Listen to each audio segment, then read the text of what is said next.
da classe Joias de Cristo. Vamos para a nossa 9ª lição dessa semana. Na igreja, a família espiritual é o nosso título dessa lição. O nosso texto bíblico está em Efésios 1, 22, 23 e no 2, do 19 ao 22.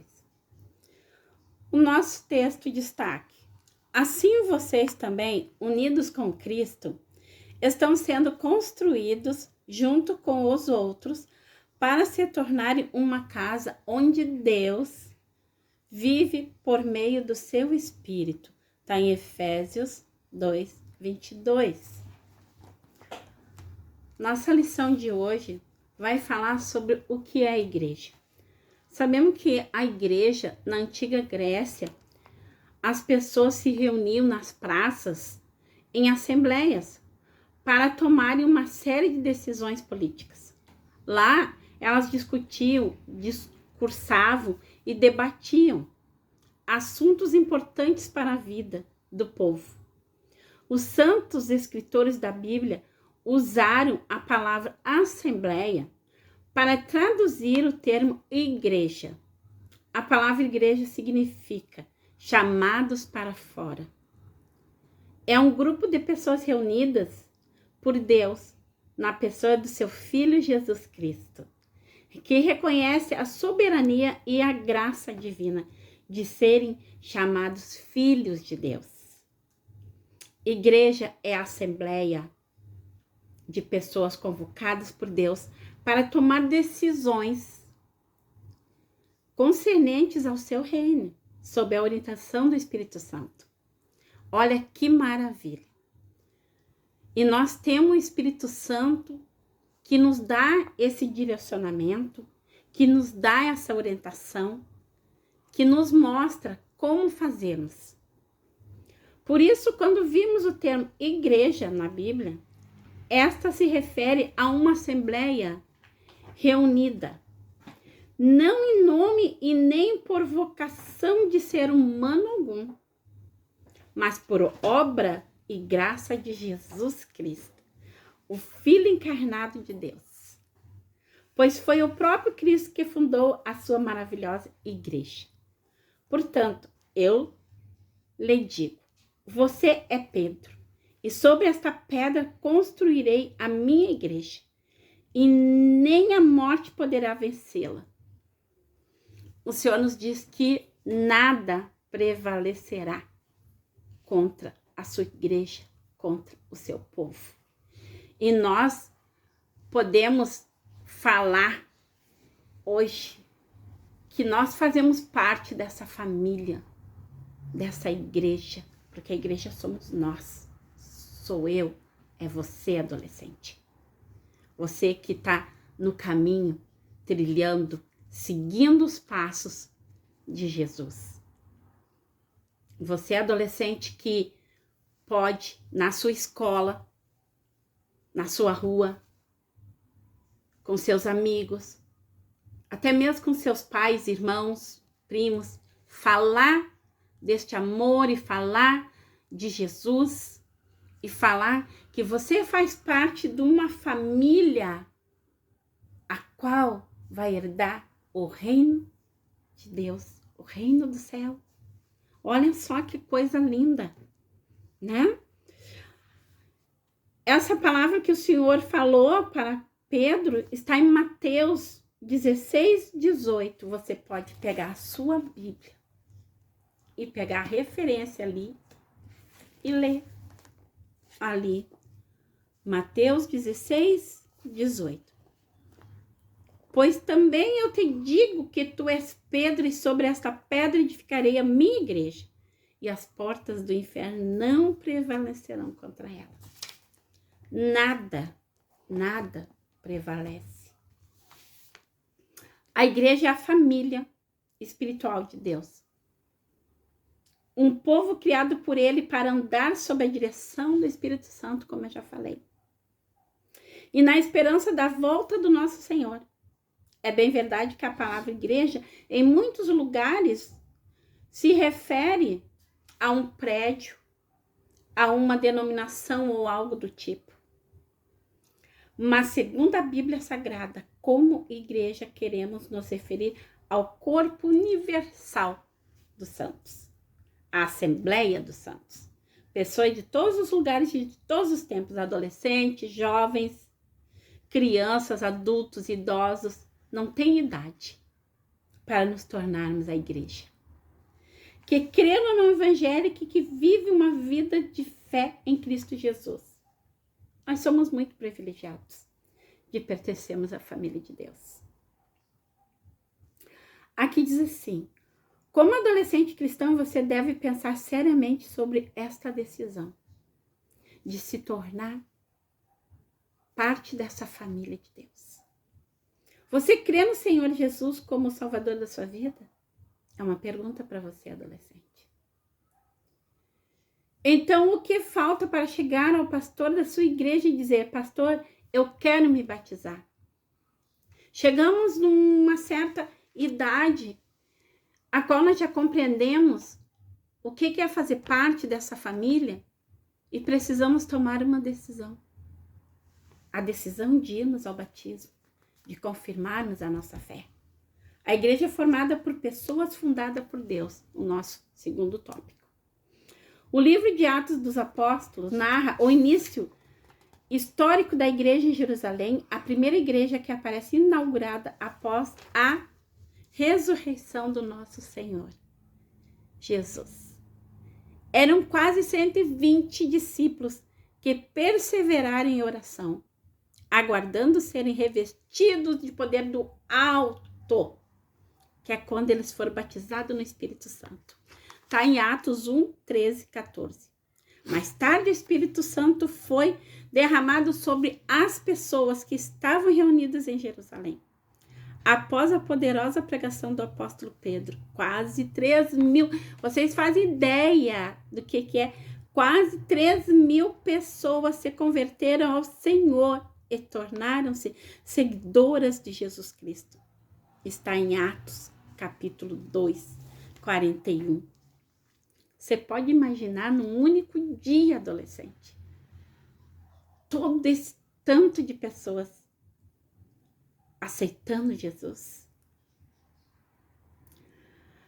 Aqui também diz, mas na mesma proporção que a igreja de Cristo é humana, porque é formada por seres humanos, distintos igualmente, é divina. Criada por Deus e edificada por Jesus. A igreja não é só uma instituição comum em que estamos acostumados a ver perto de casa. Não, a igreja é do Deus vivo, a qual é a coluna e o alicerce da verdade. Está em 1 Timóteo 3,15. A igreja que leva a palavra de Deus, proclama e exalta o Senhor Jesus como Rei dos Reis e Senhor dos Senhores.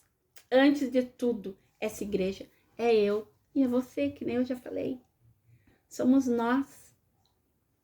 A igreja de Cristo no mundo, e de acordo com a história, tem quase 2.000 anos. Quantos desafios essa instituição milenar passou? Quantas perseguições, humilhações, afrontas, confrontos para defender a fé. Mas essa igreja não desapareceu, porque o Senhor zela pela sua palavra. A igreja é um organismo vivo, isto é, tem vida própria. É autônoma, é dirigida pelo Espírito Santo. Não há projeto maior na atualidade, adolescente, que a igreja do nosso Senhor Jesus. Ela é humana, mas também divina, cheia de defeito, mas perfeita, cheia de graça, de benignidade, de temperança, de equilíbrio, uma igreja que transborda amor. Esta é a igreja que o nosso Senhor edificou para testemunhá-lo até que ele volte para arrebatar o seu povo. Nós precisamos ter o fruto do Espírito, sermos cheios da graça do Senhor. Como me tornar membro da igreja? Nosso terceiro tópico. Pois pela graça de Deus vocês são salvos por meio da fé. Isso não vem de vocês, mas é um presente dado por Deus. Está em Efésios 2:8. Vamos dar uma olhadinha.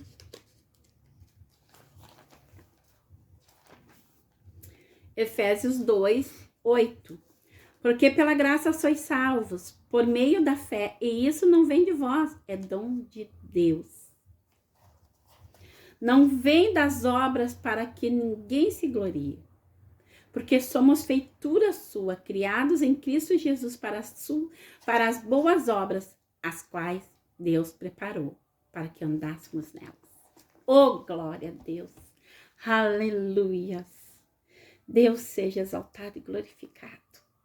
Sermos membro do corpo de Cristo é um presente de Deus. Mediante a obra expiatória de Jesus, o nosso Salvador. Creia no Senhor Jesus e você será salvo. Você e as pessoas da sua casa. Está em Atos 16:31. Após a experiência de fé com Jesus Cristo, temos que expressar publicamente a nossa experiência de salvação através do batismo em águas. Precisamos proclamar para todos verem e ouvirem que agora pertencemos ao Senhor Jesus. Jesus disse ainda: eu digo a vocês que, se alguém afirma publicamente que é meu, então o Filho do Homem também afirmará diante dos anjos de Deus que essa pessoa é dele. Está em Lucas 12:8. A nossa escolha por Jesus precisa ser pública. Todos precisam saber e tomar conhecimento de que nós aceitamos a Jesus e que nós seguimos a Jesus e que a nossa fé está nele e que nós cremos que ele veio ao mundo para salvar-nos, para levar as nossas dores, para levar os nossos pecados. E nós precisamos proclamar ao mundo, Ramandarás, que Jesus é o nosso Salvador. É glorioso, adolescente, quando você sente a presença de Deus na sua vida, quando você declara ao mundo que você pertence a Ele. Quando tomamos partido de Jesus Cristo, não o fazemos para cantar nos departamentos da igreja local ou participarmos melhor das diversas atividades que a igreja nos proporciona. Não. É para seguirmos a Ele. E para fazer o id também, de ganhar almas para o seu reino. Isto é apenas uma consequência.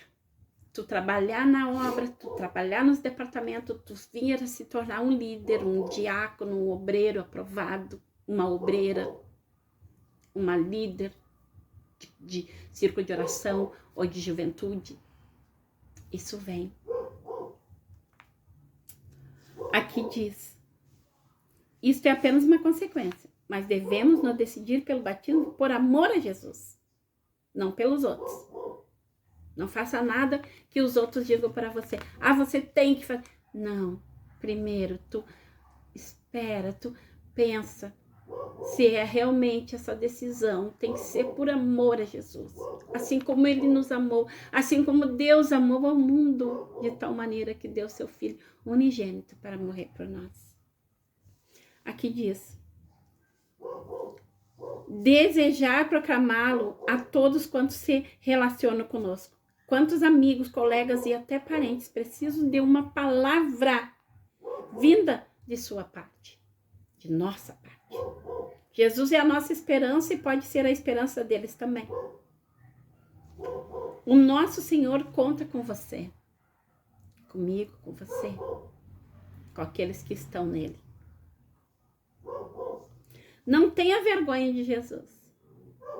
Decida-se por ele. Ame-o. Busque-o de todo o coração.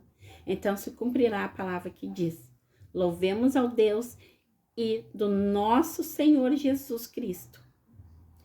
Louvemos ao Deus e Pai do nosso Senhor Jesus Cristo, por causa da sua grande misericórdia.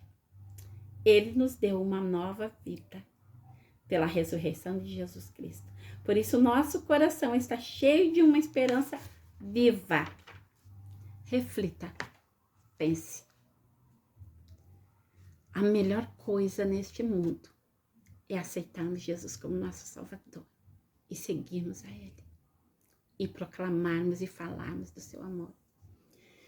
Tenha um bom final de domingo, uma boa semana. Que Jesus abençoe a tua vida, adolescente, aos nossos professores, a todos, os nossos líderes, os nossos pastores. Vamos orar agradecendo a Deus por mais essa lição. Senhor, meu Deus e Pai, nós te louvamos e te damos graças, Senhor, nessa tarde. E te louvamos, Senhor, por tudo que o Senhor tem feito em nossas vidas. Muito obrigada. Muito obrigada, Pai, pelos professores da escola dominical, pelos nossos líderes. Senhor, pelos nossos alunos. Derrama da tua graça, batiza com teu Espírito Santo. E que muitos possam se decidir, Pai, aí ao batismo. E não terem vergonha e falarem, não ter timidez e falarem do teu amor. Nos livre e guarde toda a enfermidade de todo mal. Para a honra e glória do teu santo nome. Amém e amém. Glória a Deus.